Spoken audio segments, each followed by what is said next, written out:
Stop your children swearing in 5 simple steps. Hi, I'm Jenna, a parent and someone who's all too familiar with the moment your child suddenly drops a word you really didn't expect to hear.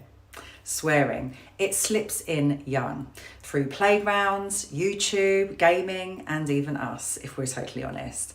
And while it might seem harmless at times, it's something worth tackling early on. So here are 5 simple steps to help stop your children swearing. Step 1, watch your own language. This one stings, I know, but children mirror what they hear. And if we're casually swearing at the traffic or muttering under our breath when we spill the tea, then they're going to pick it up really fast. So set the tone. Speak how you'd like them to speak. Step 2, make the rule clear. Children need to hear, plainly, that swearing isn't acceptable in your home. So not in anger, not as a joke, but let them know that those words that can actually offend people, upset, or even sound aggressive.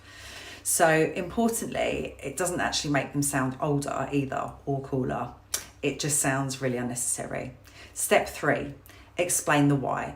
Kids respond better when they understand the reason. So explain that swearing can come across as rude or threatening, and teach them that choosing better words actually shows maturity and not weakness. It's not just about avoiding punishment either, it's about respect.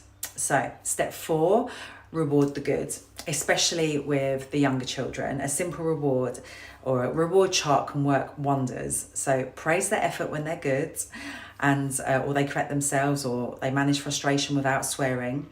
And that positive reinforcement always goes further than just telling them off. Step 5, manage what they're exposed to. We can't shield them from everything, but we can be intentional. So keep screen time, age appropriate, use parental controls, and be aware of the language in shows, music, and even the influences that they follow. Yes, they will hear swearing eventually, but knowing what's appropriate and what isn't starts at home.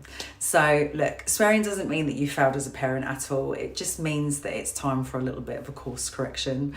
And with calm conversations, clear boundaries, and consistency, you can help your child choose better words. They will also express themselves much more confidently and learn that real maturity isn't about shock value, it's about self-control.